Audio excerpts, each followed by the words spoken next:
ये है talks news network और आप देख रहे हैं पॉलिटॉक्स, राजनीति का कच्चा चिट्ठा। राजस्थान की 15वीं विधानसभा के षष्ठम सत्र के 18वें दिन की कार्रवाई में भी गहलोत सरकार पर कथित फोन टैपिंग का मुद्दा गरमाया रहा।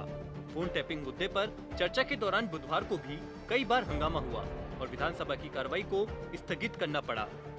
यही नहीं, विधानसभा की कार्रवाई स्थगित होने के बाद भी गाली गलौज को लेकर सत्ता पक्ष और बीजेपी विधायकों में जमकर विवाद हुआ। दरअसल बहस के दौरान हंगामे के चलते दूसरी बार सभापति महेंद्रजीत मालवीय ने सदन की कार्रवाई आधे घंटे के लिए स्थगित कर दी थी। तो भी भाजपा और कांग्रेस विधायकों के बीच सदन में बहस चलती रही। इसी दौरान भाजपा के सचेतक योगेश्वर गर्ग और विधायक अनीता बघेल ने सहकारिता मंत्री उदयलाल आंजना पर आरोप लगाया कि आंजना ने नेता प्रतिपक्ष गुलाब चंद कटारिया को गाली दी है।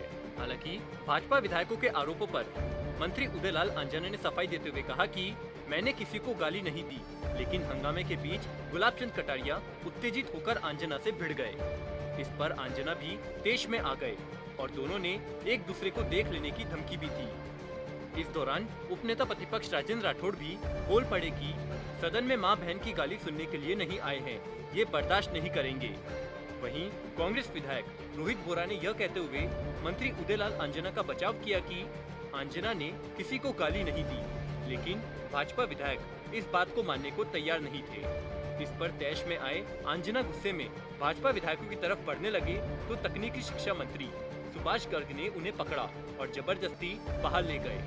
इस बीच आधा घंटा पूरा हो गया और सदन की कार्रवाई फिर से शुरू हुई।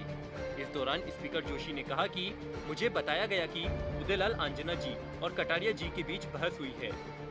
जोशी ने कहा कि सदन में जितना सम्मान मुख्यमंत्री का है, उतना ही सम्मान नेता प्रतिपक्ष का भी होना चाहिए।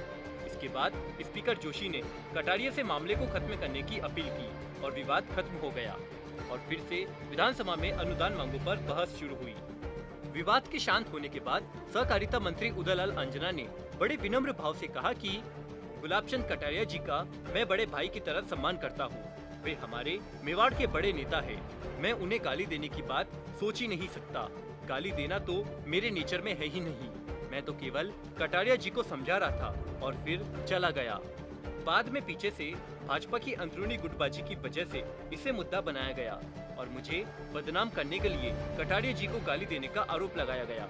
पॉलिटॉक्स ब्यूरो, जयपुर। ये है टॉक्स न्यूज नेटवर्क और आप देख रहे हैं पॉलिटॉक्स, राजनीति का कच्चा चिट्ठा।